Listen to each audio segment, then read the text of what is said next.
Okay, fast forward. So we did a lot of those, digital everything. And I started to look back on the magazine. And I decided, you know what, the whole trend was like magazines went, approachable, all this Instagrammy and everything. I just said, you know what, if you do those, why would people look at it in the magazine? I agree. I think this will gradually have to become more like a coffee table book, where it's more exclusive. collectible. Yeah, I agree. I had this conversation with Anna. I just said, you know what, we shouldn't cut budget. We should increase budget for the print, because this needs to be more collectible, and it needs to be like the couture of our fashion house. I completely agree, because I think magazines can still achieve that. Yes. They can do these extraordinary lavish shoots, with these incredible stories that they tell. And I think that's something which magazines can achieve better than the internet. So I agree. Yes. I think the more sort of rarefied and nuanced magazines become, it makes it distant, and it makes it different from what's happening in social media. Totally. I completely agree. I mean, it's like similar, like all these street fashion that we see, sportswear, street, everything. I mean, the other day I posted something on the WeChat, our own. It's because when we launched Vogue Me, I thought individual style, cool, personality was so cool thing. It was new. And now, fast forward to today, every brand seems to be doing the cool and the attitude thing. And now it's become the new uniform to me. It's not new anymore. There's no personality. And originally, people who did it was to express himself or herself. And now people are doing it, not because they have something to express, but because they thought they were just following the trend. Yeah. So they are not the cool people anymore. They are another way of followers. So that's why I was just thinking, how long is this whole wave of this so-called, whatever you say it, popular culture, street culture, sportswear, whatever you did, is it going to last? Because, I mean, I cover these things monthly, daily, weekly. I look at it, only for that issue, for that period. But you look at things differently, How do you view these changing things? I think that, that it's social media has really, in a way, made my job harder, because you have to. It's been incredible, because it's made fashion more accessible, and many more people know about fashion, and they're very knowledgeable about it. So I think that as a curator, it's about coming up with an idea or an approach to make people think differently about fashion, to challenge their expectations, just to make them think differently. And I think that because people are so knowledgeable, so it's in a way, curators have to just try harder and think harder about coming up with something that isn't particularly trend-based, but in a way captures the zeitgeist. So I think that's what we always try to put on exhibitions that are relevant, that have a contemporary relevance, but aren't particularly trend-based, so to speak. So with Heavenly Bodies, for example, which is the current exhibition, it was actually inspired by an article that I read in the New York Times, which were talking about how we're going through another culture war from the 1980s, 1990s culture war, which, as a curator, is terrifying. The idea of culture being basically censored, and art being censored, and there's such a heightened sensitivity about art and religion. And so I thought it'd be nice to do an exhibition which would confront those issues head on and to offer a platform to talk about. So that was probably about 2 years ago. 2 years. Okay. That I read the article, and I thought it would be. And initially, the idea was to do 5 religions: Islam, Judaism, Buddhism, Hinduism, and Catholicism. But as I began working on the show, it became obvious that 80% of the designers gravitated more towards Catholicism because of the sort of imagistic tradition and the storytelling tradition. So it became more based on Catholicism.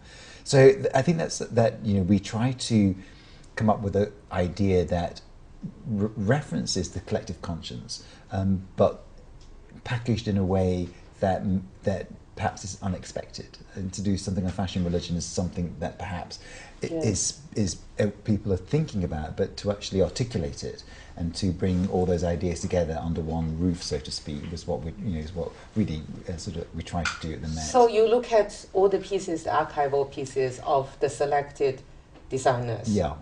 And the pieces you show usually have shown already. Yes. They've all Always. appeared Somewhere. They've all appeared already. Yeah. And you reconfigure them. Yeah, basically. So just now you were talking about with Ray, and you were sort of switching things around, grouping them differently. And for example, give me an example how. I mean, I'm interested because it's like what we do, right? Yeah. It's interesting. If you see the runway images already online, is to me, how do I showcase them in the magazine differently? Well, obviously, we are trying to do it. What's your criteria for choosing something there? So, for example, if you see a collection, what is your criteria for selecting one look as opposed to another? Well, I think you come up with an idea first for the shoot, and then the story idea is based on, a lot of collections too. So the usual traditional way is that after a collection, you design on different trends, and then you set each trend, and then each trend you select the key collections, and then from the collection you select the key looks that complement it. But then there are many ways of even expressing that particular trend, depending on the stylist, how you see it. You highlight what, and then that's all these factors are considered for the selection, and then today is more difficult because the trend is almost like one big trend, pretty much, and I think that's why maybe a lot of fashion magazines are becoming a little bit boring, perceived as becoming boring, because we still operate in the traditional way, that you plan the whole year, the season, right? You have these meetings based on trends when there are no trends anymore. So now it's all about the culture. The reference is what? And personalities. I mean, Off-White is pretty much Virgil. That's his lifestyle, his personality. Absolutely. And if you call that a trend, yes, you can say it's a trend, but I think it's more a personality-driven thing. And how do we describe that? I actually feel that it's probably one reason why some magazines have become irrelevant. I think that we need to look at all these sort of fashion, even on the runway, differently, and start to really have your own point of view. This is something difficult because, especially for us, because we are in China, and the fashion scene is set by the international brands in these capital cities, fashion capitals, and then the whole fashion elites, like photographers, stylists, everybody, if you want to work with the best, there's a lot of these Western big names. And they've been famous for decades, very established. And it's very hard to work with them and somehow to say, can we, do it this way? And it's a process. There's a problem I've always had, because when we launched 14 years ago, it was very hard. You talk to the big photographers, people were like, do you know who I am? Do the Chinese know who I am? Do you understand my work? Can you handle it? Can your readers understand? I'm not going to be next to who. I mean, I can only be next to who. At the time, it was quite shocking to me because I was the editor, I had been the editor of Elle, who didn't have that kind of operation. It was very local, totally local. You were like, I thought I joined Vogue and all you guys would work for me, and then realized, oh, really? No, you really had to woo them. Who was the first photographer you worked with? It was Patrick de Marchelier, yeah. And it wasn't even my credit, to be honest. It was Corinne Reitfeld's. Basically, I talked to Anna. Anna gave me the first, I went to visit her. I remember middle of winter. And she had that, sort of 20-minute meeting thing, and then I talked to a few of them. I sort of got it sort of quickly. You had to grasp a few, general idea about how you handle these things, and then we had the discussion. I thought the best way would be someone suggested. I thought it was a great idea, to speak to Korean at the time, and for her to be the first issue sort of guest editor, Yeah, you that's a know, great to do the idea. cover story and everything. And then she brought in Patrick. And so What, we what had was a good time. what was the first cover story? It was, we can show you somewhere. Can you Google it?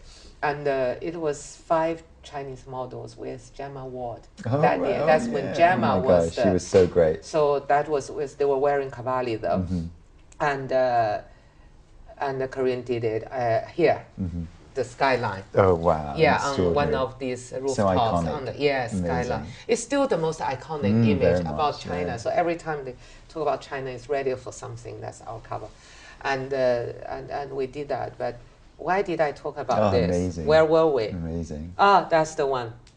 Incredible. So she was the most unknown. Well, she was one of them. So she wasn't the biggest name. And then after this, we started working with. She became Du Juan became the Yeah. Chinese, the Yeah. first Chinese supermodel internationally. So that So was do you the, think Vogue China helped the sort of the models. the models Oh, in terms of, definitely. because for even today, we were the only link for them with the international world, because we were the only media in China who worked with international photographers, stylists, everybody, supermodels, Kate Moss, everybody.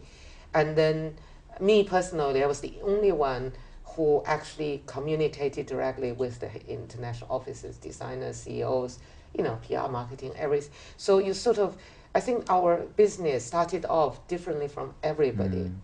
And then I quickly understood how you would promote a design, a model, a Chinese model. That's something that in China nobody Amazing. thought about. Yeah, amazing. How, and these kids, when we send them out, I mean, we still remember. You will go here and say, oh, we must do visa. And then let's do visa. Oh, no, we don't even have a passport. And then you have to give them like regular months just to do passport. Amazing. And then they went out and then they didn't speak English. And then we had to find someone in New York in Chinese to sort of act as a translator to get her to the casting, because the photographer may not like her look in real person, because there are no other reference point apart from the crap pictures in China. That was a journey that That's a lot of extraordinary. people say you should write a memoir. I said one day, Yeah, but not it's now. so But it's all extraordinary. these sort of, and a lot of ridiculous happenings at the time. And we did that. Why did I say this? All these photographers. Yes, talking about back to The our launch, point. yeah. Our point is that it's difficult to change the whole group establishment view on doing it. I think that editors and stylists, everybody should be free to pick a personal angle and interpretation. And as long as you have enough materials to support it, they should, because this is what makes the magazine interesting. Absolutely. Because even on Instagram, social media is supposed to express a lot of individual voices, yes. But collectively, they become a one bland trend, collectively. So I think it's the people who work here, if they can really pick their own take on something, it would be good. But it's difficult because everybody has all these fashion references. But it's nice. But I agree. I think it's culture's becoming much more heterogeneous. So I think Yes. so I think we do need to have something more nuanced and something more individual. I think the idea of this homogenized culture is something we in a way we need to sort of react against.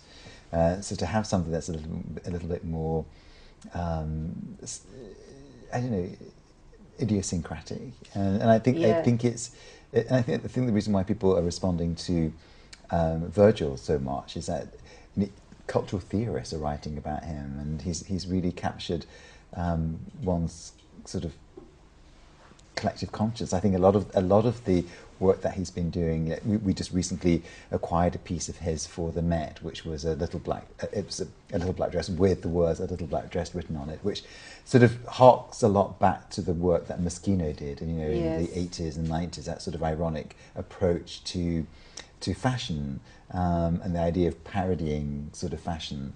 And there's a sense of humour there and a sort of intellect behind what Virgil does. And I think people are hungry for that. They're hungry for a new voice and they're hungry for something more serious, I think. That's a key word, intellect.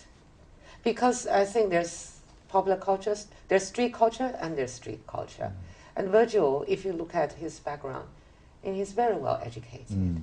He studied a lot, interior, was it, or architecture. You know, it's in music, you know, all sorts of things. So, you know, it's not. A lot of people think street fashion is just underlining the street. Yes, that's good, but to have a very sophisticated way of expressing it would require what you just said: intellect, knowledge, expertise across the board. So. It's almost like an artistic experiment that he's doing. It's like it's almost like Warholian in a way. Yes. And I think that's what's so interesting is that he's picking up on notions of celebrity. I think because of his relationship with Kanye, but in a way he's not parodying it, but he's presenting it in a way that perhaps Warhol may have done. You know, 40 years ago. And I think that I think if Warhol was alive today, I think Virgil would be on the front cover of Interview magazine, because I think he shares that sort of ability to tap into something that, but in a new way, as you say, it's not just street style he's doing. It's not just sportswear. He's doing it in a much cleverer way. Yeah. Yes, I mean, even when we did Vogue Me, I was thinking, you know, there's streets, but you don't do just street. You do streets. There are kids from good families who want to be street. I think they're different. So the way you approach these kids is different, and how they behave. You don't really want just street kids. And I think Virgil is that category. I'm sure there are lots of people come from streets who can do something temporarily, but they may not last. But Virgil is slightly different. That's why he among everybody, he stood out. Yeah, I agree. And if he keeps this sort of that knowledge, attention to art, culture, philosophy, architecture, whatever, I think he would move with the times. I think so too, and I think predict it too. I think that's what is. I think the challenge for designers is not just to sort of reflect the zeitgeist, but think beyond it into the future and to sort of ride the crest of the wave, so to speak. So you're actually predicting something as opposed to just following something. And I think that's the challenge for many. Sort of, it's a challenge for both of us, I think, in the works we do. You know, because it's one thing just to follow what's going on and to reflect it, but it's another thing to actually predict and to take it into the future. And I think that's something we try to do. So when you see, so going back to sort of Ray, right? Where are we? We're talking about the new designers. Let's talk about Ray later. So we talk about, so with the young designers, you know, just now we met some Chinese ones. Amazing. Right? Usually you have an instinct. Usually when you meet a new designer or young designer, whatever, do you have a form of instinct based on the products alone? I think that's my first way in. Yes. And then you meet the designer and you hear his or her sort of philosophy behind it. And I think what was so nice downstairs, looking at the designers that you introduced me to, was, you know, they're at the beginning of their career, and I love talking to designers when they're just beginning their career. They're so optimistic. There's a purity of thought. There's an authenticity there. There's an honesty, and they're not really talking about. What surprised me is, you know, I've spoken to other emerging designers in other countries in America, and there's a focus on commerce, there's a focus what sells, there's a focus on creating a brand identity, and not one of the designers here spoke about that. It was all about their ideas, it was all about the fabric development. A lot of fabric development, and the knitwear designer was extraordinary, Xiao Li, who I've been following for a while, and I almost included her in an exhibition I did a couple of years ago called Manos Ex Machina, which is about the hand of the machine. So you knew her from... I knew her from then, and so it was a real joy to meet her for the first time. But I just, you know, it was encouraging. There was no sportswear, so that was encouraging. No more streets, and so that was nice that sneakers. No sneakers. It was all about craftsmanship, and it was about ideas, and it was really inspiring. I was really inspired by talking to them. So thank you. Yeah, really inspiring. And And then so usually you speak to the products, you look at the products, you listen to their ideas. And I think you get a sense of, for me, I attach so much importance to originality and sort of creating something that comes from them. I think it's getting harder to do, I think, in a global culture. But I think that what makes a designer stand out, I think, is somebody who has a unique voice, a unique perspective, and an original perspective. And I think, when you look back in history, as a fashion curator, you're really interested in focusing on designers who've changed the trajectory of fashion, who've changed the course of fashion in one way or another. And sometimes they do it through a technique.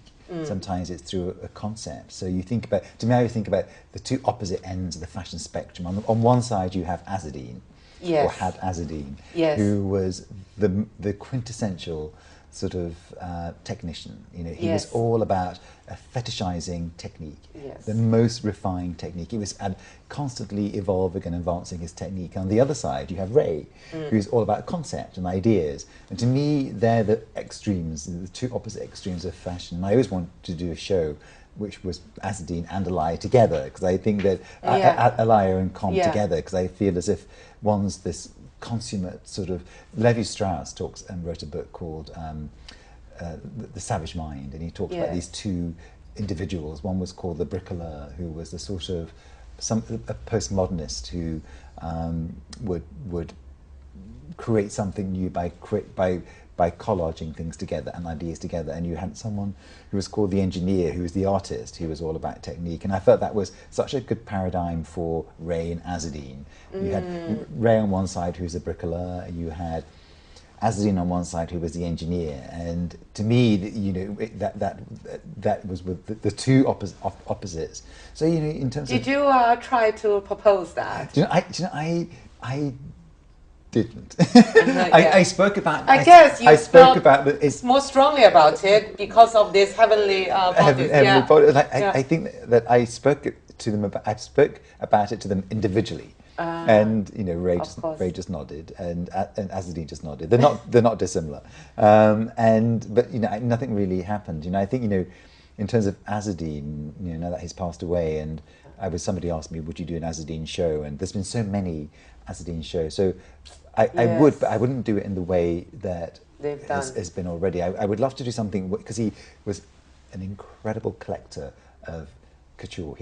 He's got the most extraordinary collection of fashion in private hands. So I would love to do an exhibition which was a show that looked at his collection, his private collection of fashion, and his own work, to see how to find that connection, and how the designers he collected, how that informed his own design process. So Balenciaga, he loved Balenciaga, he loved Charles James, basically all the technicians. I guess it informed his own collections, his own creations. But you could, from that comparison, you can also see a little bit more about the person himself. Absolutely. Right, see a clue to his personality, his thought process. It could be inspired in that. It could be something else. Completely.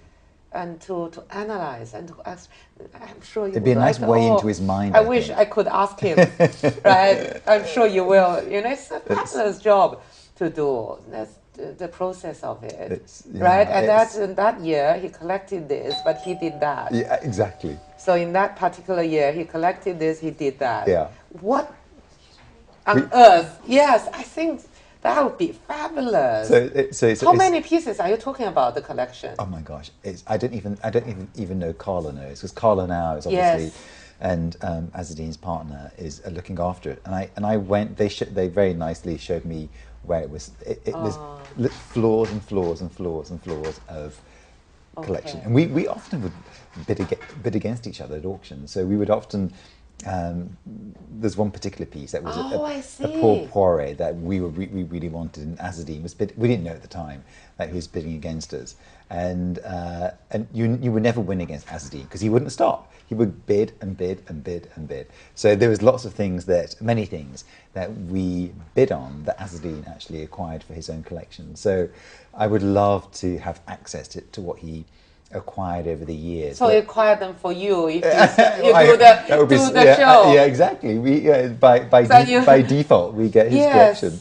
But so I think that So these sort of thoughts, you would develop, like Azzedine, for example, you would develop for the next year. yeah we You have a list of ideas. well we sort of You usually have one or two, and you we really have, we have I have a mental list of ideas, Yes. and then I as I said, I try to think about something, an exhibition that I think might have a contemporary resonance or a relevance. So obviously with fashion and religion. that change the course of So yeah, culture and I fashion. think that it's sort of sometimes we try to mix it up. So we, sometimes do exhibitions that are about a single designer. Yes. Sometimes it's more thematic.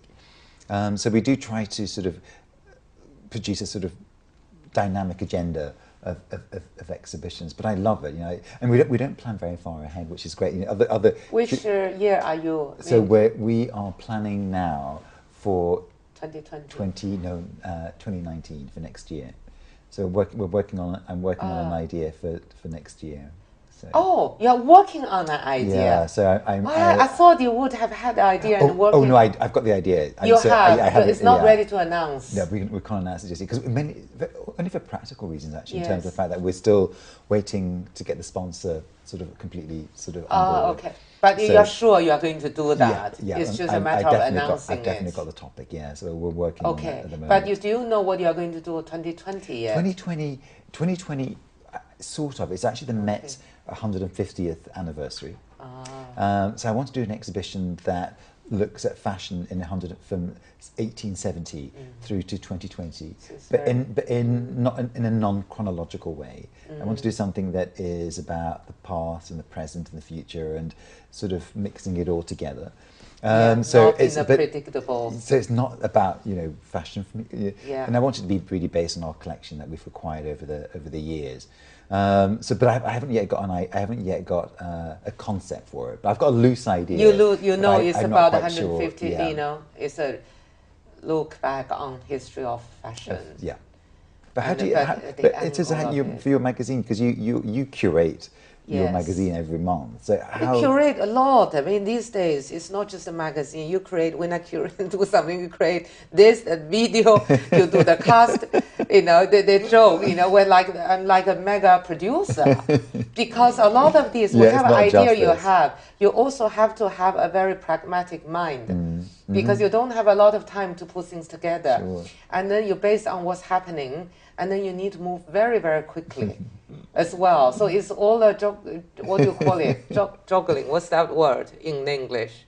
Juggling, Yeah, juggling. Yeah, it's all this. So this, if it's just this, it's easy. Mm. But this, because you have, for example, a cover shooting opportunity, usually with a big celebrity, you have to plan that. The feature film, you have to plan a lot of things Oh my gosh. around that, and. It makes my job seem easy. It is curating, because sometimes that's how I look at the designer brands. I look at this new designer, I look at all these. I think that's the word I said, actually, curator, when a brand, they were just talking about the future of brands. It's one of my thoughts, not definitive. I was just saying that because, why did I say that? I said it, I think, in a discussion somewhere about what kind of designer should be a designer. A lot of people say designers these days don't design anymore. A lot of them can't make clothes. They can't design. And they just have a sort of idea or whatever. And I wasn't sure about that argument. I just feel I think there's room for both. I think there's room Yes. for designers who are stylists, basically, Yes. who come up with an idea, and that he or she works with a team, and they style a collection. And there's room for that. But there's also obviously room for true designers who are Yes. actually creating design Yes. and creating really an art form. And I think that I sort of feel people keep saying to me, is fashion art? And some fashion is art, not all of it is, but not all how art you is approach art. it. You can approach it from an artist point of view, or you can approach it from a shopping mall point of view. I think that's open to everybody's interpretation, and in that aspect, it is curating. It's depend. It's like you can take all sorts of angles, you know, for 150 Absolutely, years, absolutely. and we too looking at trends or a brand. So I was thinking that in terms of an editor, I think the future of magazines or editors for us, all of us, if we want to move on forward with what we do, I can see that the role of the editor-in-chief is changing. Increasingly, I am becoming a curator rather than a traditional editor. You know, maybe I do not write anymore. I don't even probably rewrite text. You know, I've got team who do good headlines. You have photographers who can take good pictures, yes. But then more and more, you are not like a traditional editor. I think you are like a curator. You know where everything is. You have a vision of things coming together. You decide on an angle to approach it and brief the team. And the team is not one team. It's just a big team of a lot of things. So you are like an orchestra conductor or a curator of an exhibition. Or like a film director. They're my favorite issues when an editor comes up with a theme, whether it's the age issue or it's the youth issue, and I love those because it's sort of you're curating a magazine based on that particular theme, and everything in that magazine is reflective of that particular theme. And I love those issues because it allows you to explore them in detail, from different points of view. And I think that when you can approach, as a curator, you can approach things sociologically.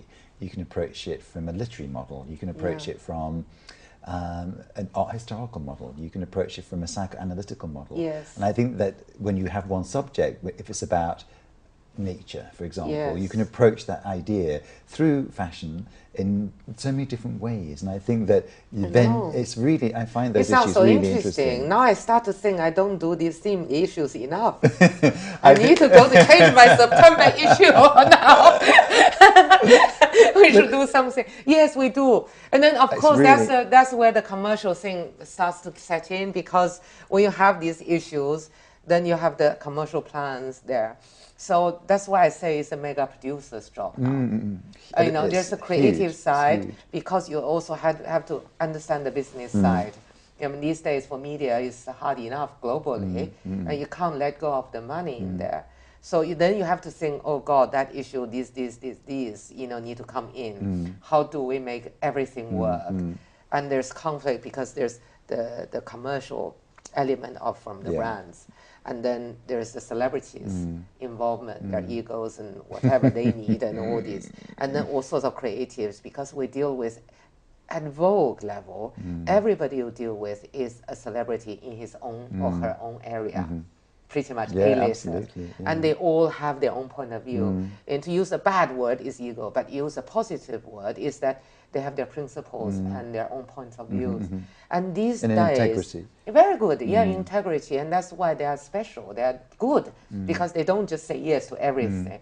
But everybody says, my way is the best. And then as the conductor, you still have to hold all of them to move in one direction.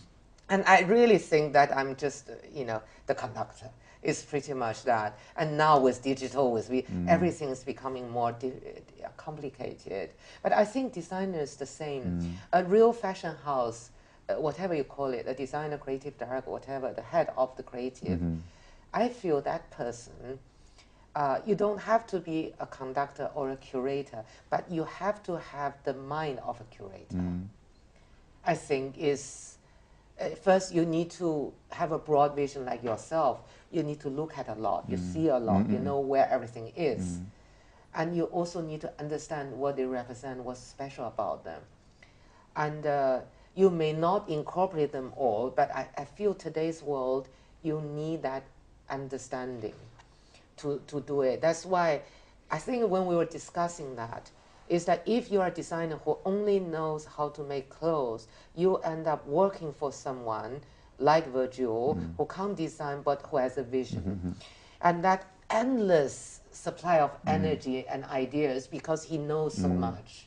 It's a bit like Hal. Even though he's like a head of a big house like Chanel, commercially successful, all that. But if talk to him, you're struggling. I'm always struggling. But, yes, his accent, but also his references. He's amazing. Yeah. You know, you just feel, oh God, what Yeah. is this he's talking about? He pulls things from everywhere. Yes. And he never, he's somebody who's always about the future. He never looks back. He's always about the future and what's the next big thing, the next trend. Yeah, he's extraordinary like that. But I think that, you know, it's also about relevance as well, don't you think? Because I think that that's what, you know, what defines fashion is its relevance to contemporary culture. So you do have to be engaged. You do have to be engaged with fashion, with art, with culture, with politics. Because I think that, you know, fashion. I love looking when you look back. You have the 50s garment. It's emphatically 1950s, and it brings back all these different types of cultural memories and associations with it. I think that from that point of view, you know, fashion is a barometer of our time. So I think that that's its power, and I think so many artists nowadays want to work with fashion designers because they understand the power of fashion. You know, the power of fashion is its accessibility, its democracy.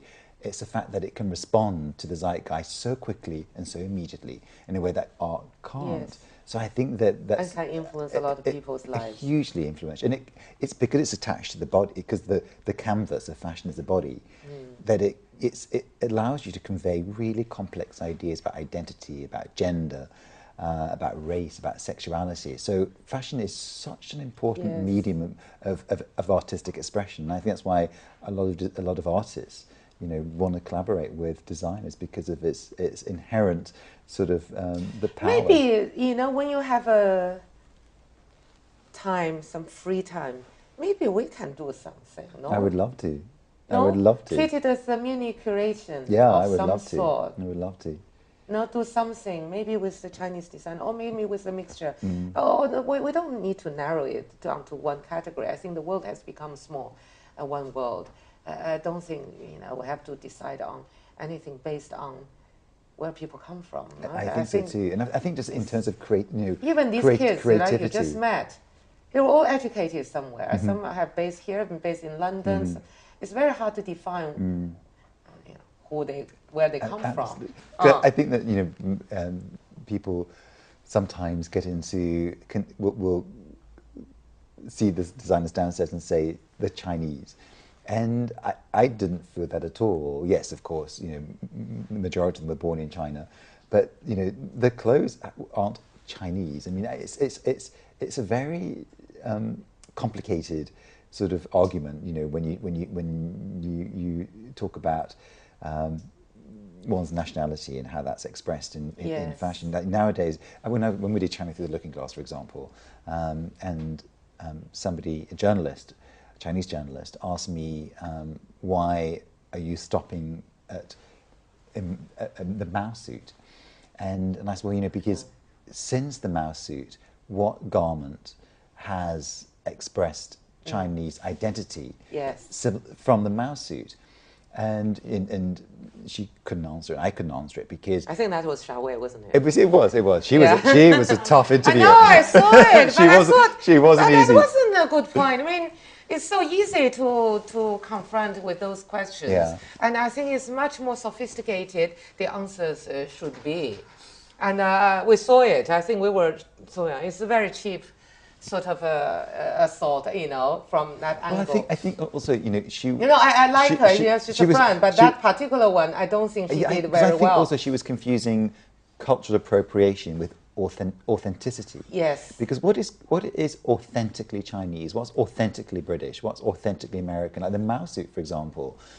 Yes, you know, it became a symbol of communism. It became a symbol of China, but it was based on Western tailoring techniques. Yes. So there was a conversation and a hybrid of East and West. And even with, that's what I think is interesting is when one talks about Orientalism, it's easy to talk about cultural appropriation. It's a very easy argument to make. It's harder to talk about how myths are created and that there was a dialogue between the East and the West to create this mythology of China or the mythology of England. I did a show called Anglomania, which was the same idea as China Through the Looking Glass, this idea of a mythology that was perpetuated in one's own culture. Yes. So I think Orientalism, of course, is awful. It's a horrible approach, and it's always about objectifying the culture. But at the same time, you know, if one goes beyond this idea of cultural appropriation, it gets into more interesting debates about how myths are created and how cultures are complicit in creating a mythology. So the show was really trying to look at it in a more nuanced approach. I know I got a lot of questions from media here too when we came back about this, because I mean obviously it was a huge success, but on the other hand there was a lot of voice, you know, saying that it was typical Westerners looking at we Chinese, and a lot of media came to ask me. I answered some of them. I just say, look, it's just typical you guys, right? When the Western world, the whole world, don't talk about China, you say, oh, nobody talks about us. And then they put out a fabulous exhibition, right? Beautiful exhibition, celebrate your culture, you know, but in their own way, interpretation. And then you are still unhappy. I mean, what else can the world do to highlight Chinese fashion or Chinese culture in any way that to make you guys feel happy about it? Of course, they are not experts because you are Chinese. You obviously we know our history better, but it's what people were expecting when you talk about, you know, traditional Chinese culture. You talked about you had to present it in an academic way, like through the right historical, you know, time frame or whatever the details that needs to be spot on. I said that belongs to Chinese museums, academic world, and to study. But this show is about this whole Western, met their group of people, how they viewed Chinese fashion in relation to history and culture, a lot of other things, connection. It's an interpretation. It's like a Chinese designer can do, say, African-inspired fashion. And it doesn't make that Chinese designer the expert of African culture. They just take some inspiration and curate your own a collection. I mean, they don't have to become an expert on Africa to do an African-inspired collection. I think that and the same with exhibition. I agree. I think, you know, for most designers, you know, most artists are visually driven, so they get their inspiration from aesthetics and from visuals. So I always think about Roland Barthes. You know, he talks about how the world's a world of signs, empty signs, and you're free to pick signs and create something out of these signs, which was a reference to Japan when he first went to Japan. And most designers, John, for example, Ralph, who was also in the exhibition, they approach not just Chinese culture, but their own culture visually. So, you know, when they talk about America, they talk about, you know, the pioneer, or they talk about the cowboy.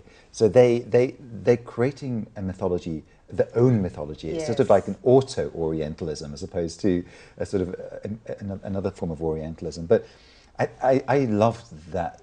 I love the debates that surrounded that exhibition, because I think shows like magazines should be provocative. They should be a platform to confront ideas and prejudices and long-standing sort of like notions about, in this particular case, fashion. So I think what you do is the same thing. You know, you present ideas through your magazine. We must do more. And you challenge and provoke people to think differently about fashion. I think we must do more. I mean, even this discussion convinces me we must do more, because you mentioned the Chinese themed exhibition, right?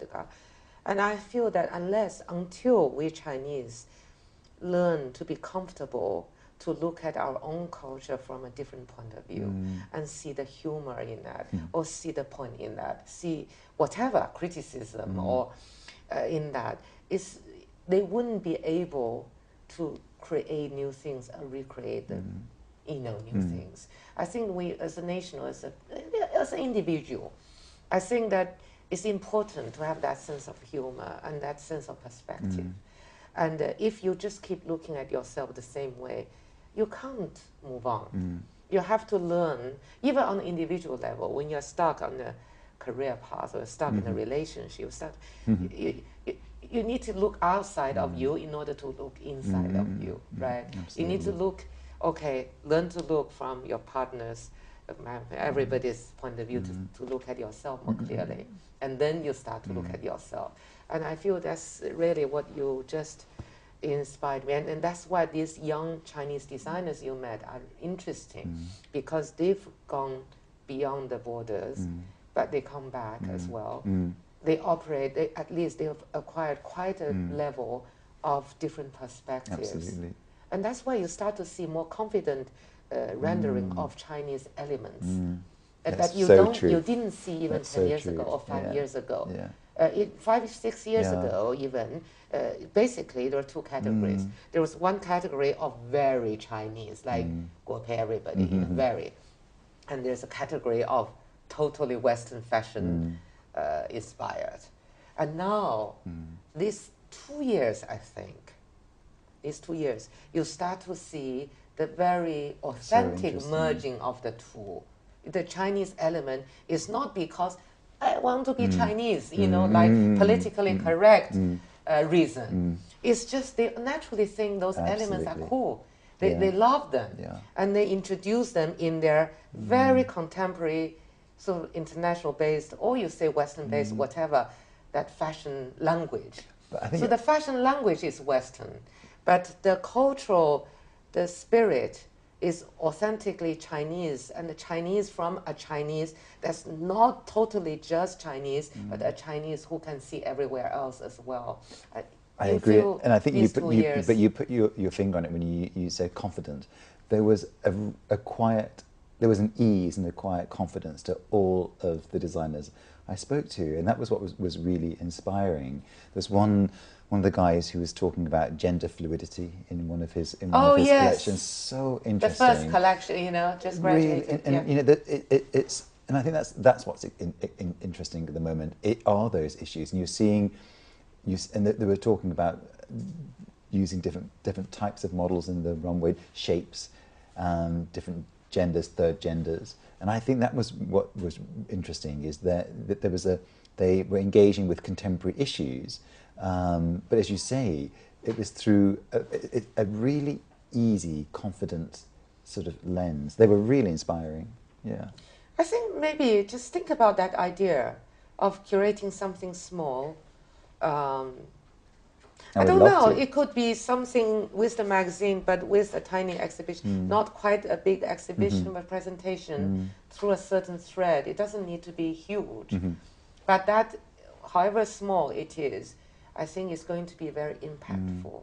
No, it's absolutely. To say that this is the beginning of modern Chinese fashion. But the variety was what was interesting too. Didn't you feel like every 12, 14 designers? I think there's 12 there, 12. right, today? 11, yeah. They all had such a unique perspective. Yeah. And that was what's interesting, is that there was an originality and an individuality to all of them, and a unique voice. And that was what was confident, was that they were able to project and talk articulately about their work, and each of them was so different from the next. And that was really interesting. Yeah, and they selected them well, right, from their big collection. And I'm sure you agree, when you spoke to them, talked to them, you feel that it is him or it is her. Absolutely. It's not trying to copy someone. You know, you can have the feeling that is actually what he's trying to do, apart from maybe a couple of them, because they're really new, really young, still experimenting, but it's interesting. I don't know, I mean, this is something to think about. Maybe that is not ready for exhibition yet. Maybe it's something we can do in the magazine, exactly. and by way of video. Yeah, absolutely. I mean, video is a curating job, right? If, let's say, you know, we showcase something that is really Chinese, but contemporary Chinese fashion. How we do it, that might be interesting and different from when you do your day job. Yeah, you know? absolutely. So there's this one, we don't do exhibition because it would be too easy for you and maybe not up to your level. But if we to treat it as a magazine video, whatever, this project, maybe you look at it slightly differently, even though you do your video. No, oh my gosh, I would love to. I would love to. You know, it's to find the time. Yeah. Maybe that will combine with your visit with Wendy. You come absolutely. once a year, right? Yeah, absolutely, once a year. And I think that's it's a nice way, because part of the, I mean, what's so nice about Wendy's very generous endowment of my position is that allowing the Met to have a much wider audience, and not only to share the work we do at the Met in China, but also to learn about. Because I said, to my shame, I only knew one of the designers downstairs, Xiao Li, and the others I didn't know. So it was really Well, inspiring. of course, when Anna and you guys came, you were just busy fundraising. I was like, how about these designers? I mean, that's Anna, goal-oriented. I need to do that. Now Chinese project finished. Okay, I'm off. Of course, all this is not going ongoing. But but it is. But I have to say, back then, they were not ready, the designers. I think this couple of years, what changed, do you think, Angelica? What do you think changed? Well, like everything about the world is that, Chinese started to go out. At first, we made the economy, everything, the open door policy from the Cultural Revolution. We opened our doors. I was the first generation. We benefited from education, everything. We went overseas, then we came back. And then I think this generation is, if I was slightly older or married, not had children earlier or whatever, my child probably would be, well, not quite that level, but some similar. So when they come back, they just don't have that cultural insecurity. Absolutely, that's so I interesting. mean, my generation of designers, either like, I am Chinese designer, like a patch on the shoulder, like Crusader, or they don't, So I mean, interesting. you take, usually when someone can really criticize yourself, that someone has become a stronger person. Usually, a weaker person, you tend to, when you are attacked, you defend yourself. No. But when you actually can absorb it and think about and express it again, that's why in Tai Chi, in Chinese culture, I think Tai Chi is a very high level of achievement, the real Tai Chi. Because the Tai Chi thing is like all these Asian Chinese Buddhist thoughts, is that you absorb first, right? And then you push it out softly. This is all related, but that takes a lot of, you think about on the battlefield, if you confront your enemy, and to fight back is the natural reaction, but to take in and then find a way to go out is an art form. And that's why these kids, I think they went everywhere. They saw exhibition, they were educated, they come back, they look at Chinese culture not as something that's a task for them to do, and not something as old-fashioned, and not something as something just to put their mark on in the fashion of the world to say I'm a Chinese designer. I think they just can't naturally do it. So I agree. It took 20 years. You put the finger on the, whatever that phrase is, in terms of the fact that there was no cultural insecurity, and I think that was exactly what it is made the confidence that you're talking about. Is that because I think that even the response to China Through the Looking Glass, I think slightly spoke of cultural insecurity, and I think that the new generation, one of the designers I talked about saw the exhibition and was inspired by it, and I think it is that. I think there's a new confidence, a new cultural confidence that there. And I'm sure it played a part in all the growth of all these designers, that exhibition. I'm sure, a lot of these pieces can be so beautiful. I'm sure if I were a young designer, a lot of them were looking at these, right, from different designers, not all from Chinese, right? I'm sure some of them would look at these to say, they could be so beautiful, so admired. Maybe I should try something. But it's interesting that when you spoke to many of them in terms of which designer has inspired you the most. The most consistent was John Galliano. I know. Isn't that amazing? So he, across the board, he was probably the one that many of the designers spoke about. That John Galliano was the one that they felt was, which is amazing. So it's not Virgil, it's not Detmar from Balenciaga, it's John, and who is one of our national treasures in terms of fashion. What do you think he's doing at Margiela? I think it's really wonderful, because I think that he. What's great, I think that increasingly season after season he gets stronger and stronger, because I think obviously to begin with he had to be very respectful of the vocabulary of Margiela, and I think he's getting more confident in asserting his own sort of vocabulary, but still marrying it. It's like Carl, what Carl did with Chanel. You know, the genius of Carl at Chanel was to look at the codes of Chanel, but present them in a new way. And I think that's what John is doing. You know, he's presenting the codes of Margiela in his way, and his voice gets stronger and stronger every season. The last one, we actually since his very first artisanal collection, we've acquired a piece from every collection he's done so far. My God, his work obviously for the museum. It's just extraordinary, and I think that, you know, there's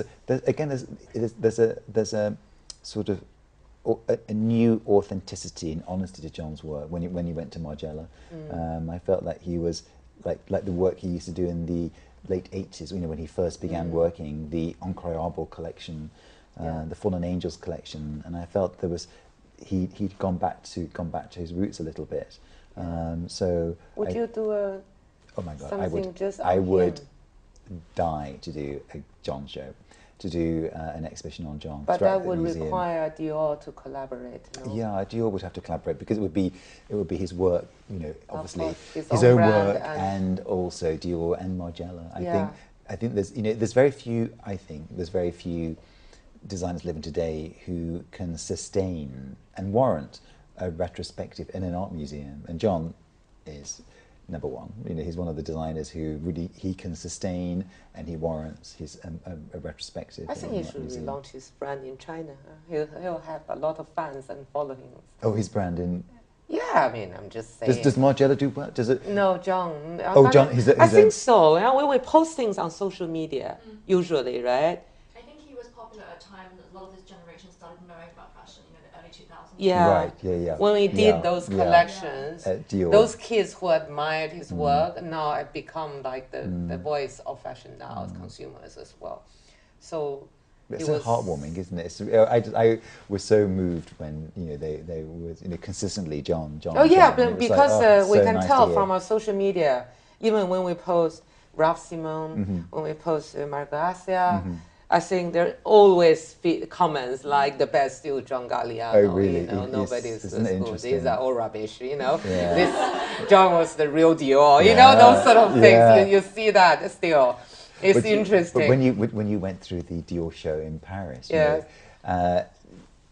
John just stands out. You know, I think, you know, there was that was the golden era of fashion almost. Yeah, it was. Yeah. It represented the big brands, big shows, big designers era, and now there's nobody big, no big design, no big editor, no big everything. You know, everything has become so democratic in some way. So it's good that the world has become more democratic, embrace it, but then you have to live with the downside of that. Is that there's no big anything now. You know, we're all part of the landscape. I miss those great shows John used to do at Dior. You know, the train coming into the station, and Mark at Vuitton. You know, Mark also staged those incredible theatrical spectacles. You know, and they were, you know, extravaganzas, and because part of fashion is about spectacle. You know, and one shouldn't be ashamed of that. One shouldn't be ashamed of, like, I mean, people always, curators in the museum, you know, look down on, you know, Harold Coder, my previous boss, always said that the Costume Institute was like the pretty sister who got all the dates but none of the respect. And, you know, he's sort of right. You know, it's almost as like curators think exhibitions shouldn't entertain. They should entertain. They should be provocative, confrontational, but they should entertain as well. You should come away from an exhibition and feel as if you've been entertained. What's wrong with an exhibition entertaining you? Exactly, because anyway, I guess what Gucci is doing now with Alessandro is a spectacle in a different way. Yes, absolutely. It's just he's doing it in the way that probably suits contemporary culture. Absolutely. So it's still a spectacle. It is, yes. Yeah. People always want it, you know, people want to see. So it's very true. So think about that little mini curation job with Vogue China. I would love to. And we'll continue Angelica. with the dialogue. We'll do this dialogue again. No? Okay, absolutely. Yeah. Thank you so much for doing this. I wonder next year. when you come and see the designers who would be. I can't wait. Yeah. It would be interesting. But at least you would probably, after this, you'll pay a little bit more attention Absolutely. to what's happening to them. Absolutely. Yeah. That would be good. Absolutely. Anyway, Thank you. I think we've done too much. Right? And you must edit out a lot, but they will, because we were talking rubbish.